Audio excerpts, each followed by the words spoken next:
అందరికీ సాయమండి. ఈరోజు కార్తీక పురాణం 7వ రోజు పారాయణ చేద్దామండి. కార్తీక మాసంలో చేయవలసిన వివిధ ధర్మాలు. వశిష్ఠ మహర్షి ఎట్లా అంటున్నారు: ఓ జనక మహారాజా, కార్తీక మహత్యాన్ని ఇంకా చెప్తాను విను. కార్తీక మాసమందు ఎవరు పద్మాల చేత పద్మముల వంటి నేత్రములు గల హరిని పూజిస్తారో వాని ఇంటిలో పద్మములందుండు లక్ష్మీదేవి నిత్య నివాసం ఉంటుంది. కార్తీక మాసంలో భక్తితో తులసీ దళాలతోనూ జాజి పువ్వులతోనూ హరిని పూజిస్తారో వారు తిరిగి భూమి మీద జన్మించరు. కార్తీక మాసంలో మారేడు దళాలతో సర్వవ్యాపకుడైన హరిని పూజిస్తారో వారు కూడా తిరిగి భూమి మీద జన్మించరు. కార్తీక మాసమందు భక్తితో ఫలాల్ని దానమిచ్చి వాని పాపాలు సూర్యోదయం కాగానే చీకట్లు ఎట్లు నశిస్తాయో అట్లా నశిస్తాయి. ఉసిరికాయలతో ఉసిరి చెట్టు కింద హరిని పూజించువాణ్ణి యముడు కూడా చూడ్డానికి సమర్థుడు కాడు. కార్తీక మాసంలో తులసీ దళాలతో సాలగ్రామాన్ని పూజించువాడు ధన్యుడు. ఇందుకు సందేహం లేదు. కార్తీక మాసమందు బ్రాహ్మణులతో కూడా వనభోజనం చేయవాని యొక్క కోటానుకోట్ల పాపాలు నశిస్తాయి. కార్తీక మాసంలో బ్రాహ్మణులతో కూడా ఉసిరి చెట్టు దగ్గర సాలగ్రామాన్ని పూజించేవాడు వైకుంఠానికి పోయి అతడి విష్ణువలే ఆనందాన్ని పొందుతాడు. కార్తీక మాసంలో భక్తిచ్చే హరి యొక్క ఆలయమందు మామిడి చిగురులతో తోరణాన్ని గట్టువాడు పరమపదాన్ని పొందుతాడు. కార్తీక మాసమందు హరికి అరటి స్తంభాలతో కానీ పుష్పాలతో కానీ మండపాన్ని నిర్మించి పూజించువాడు చిరకాలం వైకుంఠమందు ఉంటాడు.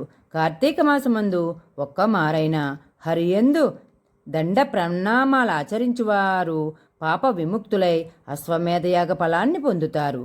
కార్తీక మాసంలో హరి ముందు జపం, హోమం, దేవతార్చనము చేయువారు తమ పెద్దలతో కూడా వైకుంఠానికి వెళ్తారు. కార్తీక మాసమందు స్నానం చేసి తడిబట్టతో ఉన్నవానికి చలితో వణుకువానికి వస్త్రదానం చేయువాడు 10,000 అశ్వమేధయాగాలు చేసిన ఫలాన్ని పొందుతారు.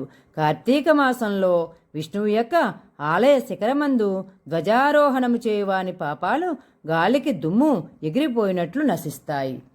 కార్తీక మాసంలో బృందావనమందు ఆవుపేడతో అలికి 5 రంగులతోనూ శంకు, పద్మం, స్వస్తిక లాంటి ముగ్గులు పెట్టిన స్త్రీ హరికి ఇష్టురాలు అగుతుంది. కార్తీక మాసంలో విష్ణు సన్నిధిలో నందాదీపమును అర్పించిన పుణ్యం యొక్క గొప్పతనం చెప్పటం బ్రహ్మకు కూడా శక్యం కాదు. పర్వతిథులలో పెట్టిన దీపమునకు నందాదీపం అని పేరు. ఈ నందాదీపము నశించిన ఎల్ల వ్రతభ్రష్టుడగును. తిలలతోనూ ధాన్యముతోనూ అవిస పువ్వులతోనూ కలిపిన నందాదీపమును కార్తీక మాసమందు హరికి సమర్పించవలెను. నందా అనగా ఏకాదశి, పూర్ణిమ మున్నగు పర్వతిథులందు చేయునది. కార్తీక మాసంలో శివునికి జిల్లేడు పువ్వులతో పూజించువాడు చిరకాలం జీవించి తుదకు మోక్షాన్ని పొందుతారు. కార్తీక మాసంలో విష్ణాలయ మండపాన్ని భక్తితో అలంకరించువారు హరిమందిరానికి వెళ్తారు. కార్తీక మాసంలో హరిని మల్లె పువ్వులతో పూజించువాని పాపాలు సూర్యోదయానంతరము చీకటి నశించినట్లు నశిస్తాయి. కార్తీక మాసమందు తులసి, గంధంతో సాలగ్రామాన్ని పూజించువాడు పాప విముక్తుడై విష్ణులోకాన్ని పొందుతారు. కార్తీక మాసంలో హరి సన్నిధిలో స్త్రీ గాని పురుషుడు గాని నాట్యం చేసిన ఎడల పూర్వజన్మ సంచితమైన పాతకాలు కూడా నశిస్తాయి.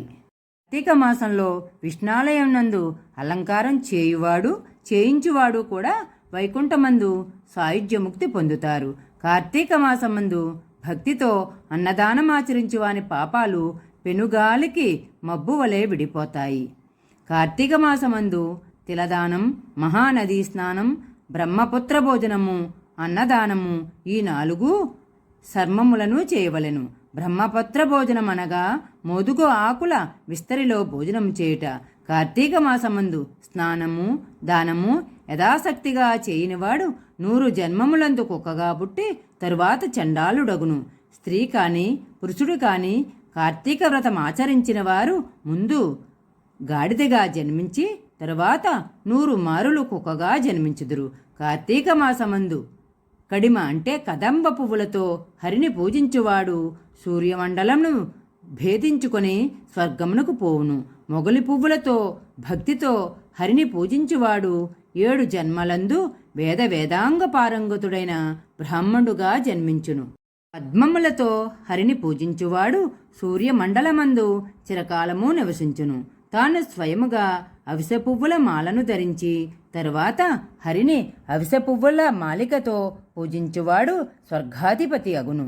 స్త్రీలు పూల మాలల చేతను తులసీ దళముల చేతను కార్తీక మాసమందు హరిని పూజించిన ఎడల సర్వపాప విముక్తులై వైకుంఠమును పొందుదురు. కార్తీక మాసమున ఆదివారమునందు స్నానము చేసిన ఎడల మాసమంతయు స్నానమాచరించిన పుణ్యమును పొందుదురు.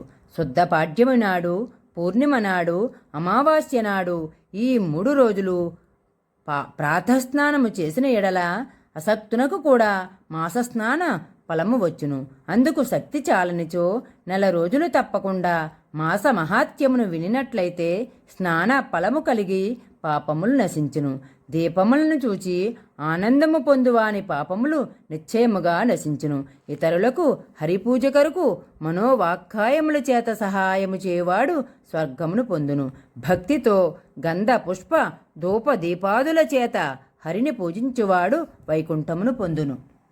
ఈ కార్తీక మాసంలో హరి సన్నిధిలో జపం చేయనివాడు భూమియందు 7 జన్మములందు నక్కగా జన్మించును. ఇందుకు సందేహము లేదు. కార్తీక మాసమున సాయంకాలమందు హరి సన్నిధిని పురాణ కాలక్షేపము చేయవారు వైకుంఠమును చేరుదురు. కార్తీక మాసమందు సాయంకాలమున ఆలయములందు స్తోత్రములను పఠించువాడు స్వర్గలోకమున కొంతకాలముండి తరువాత త్రిలోకము చేరి సుఖించును. ఇది 7వ అధ్యాయము సమాప్తము. జై సాయిరాం.